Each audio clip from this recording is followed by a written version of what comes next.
ಏನು ಬಿಡದಿ ಬೈರ್ಮಂಗ್ಲ ಭಾಗದ ಭೂ ಸ್ವಾಧೀನದ ಏನು ವಿಚಾರ ಇದೆ, ಅದರಲ್ಲಿ 9,600 ಎಕರೆ ಭೂಮಿಯನ್ನ ಈಗಾಗಲೇ ಭೂ ಸ್ವಾಧೀನ ಮಾಡ್ಕೋಬೇಕು AICTಗೆ ಅಂತೇಳಿ ಹುನ್ನಾರವನ್ನು ನಡೀತಾ ಇದೆ ಈ ಜಿಲ್ಲೆನಲ್ಲಿ.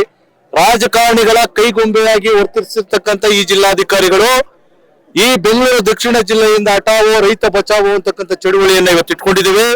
ಈಗಾಗಲೇ 9,600 ಎಕರೆ ಇದ್ದಂತ ಭೂಮಿ, ಅದರಲ್ಲಿ 2,600 ಎಕರೆ ಸರ್ಕಾರಿ ಭೂಮಿ ಇದ್ದದ್ದು ಇವತ್ತು 720 ಎಕರೆಗೆ ಬಂದು ನಿಂತಿದೆ ಅಂತ ಹೇಳಿದ್ರೆ ಈ ಜಿಲ್ಲಾಧಿಕಾರಿ ನೇರವಾಗಿ ಭೂಮಿಯನ್ನ ಕದ್ದಿದ್ದಾರೆ ಅಂತಕ್ಕಂಥ ಸಂಶಯ ನಮ್ಗೆಲ್ರಿಗೂ ಕೂಡ ಇದೆ. ಆದ ಕಾರಣ ಸರ್ಕಾರಕ್ಕೆ ಕೃಷ್ಣ ಬೈರೇಗೌಡರಿಗೆ ನಾವು ಒತ್ತಾಯ ಮಾಡ್ತಾ ಇದ್ದೇವೆ, ಮುಖ್ಯಮಂತ್ರಿ ಒತ್ತಾಯ ಮಾಡ್ತಾ ಇದ್ದೇವೆ, ಈತನನ್ನ ಸಸ್ಪೆಂಡ್ ಮಾಡಿ ತನಿಖೆಗೆ ಆದೇಶ ಮಾಡಿ ಆ ಭೂಮಿ ಎಲ್ಲೋಯ್ತು, ಯಾವ ಕಾರಣ ಏನ್ ಕಾರಣ ಅಂತಕ್ಕಂಥದ್ದನ್ನ ಸಮಗ್ರವಾಗಿ ತನಿಖೆ ಆಗ್ಬೇಕು ಅಂತೇಳಿ ಈ ಚಳುವಳಿಯ ಮೂಲಕ ನಾವು ಒತ್ತಾಯ ಮಾಡ್ತಾ ಇದ್ದೇವೆ. ಕೂಡಲೇ ಬಿಡದಿ ಬೈರ್ಮಂಗ್ಲ ಭಾಗದ ಭೂ ಸ್ವಾಧೀನ ಏನೇ ಪ್ರಕ್ರಿಯೆ ಏನಿದೆ ಅದನ್ನ ಕೈ ಬಿಡಬೇಕು ಅಂತೇಳಿ ಹೋರಾಟಗಾರರು, ನಮ್ಮೆಲ್ಲ ಕನ್ನಡ ಪರ ಸಂಘಟನೆಗಳು, ದಲಿತ ಸಂಘಟನೆಗಳು, ರೈತ ಸಂಘಟನೆಗಳು ಒಗ್ಗೂಡ್ಕೊಂಡು ಇವತ್ತು ಹೋರಾಟ ಮಾಡ್ತಾ ಇದ್ದೇವೆ. ಆ ಕಾರಣದಿಂದ ಈ ಹೋರಾಟ ಇಲ್ಲಿಗೆ ನಿಲ್ಲೋದಿಲ್ಲ.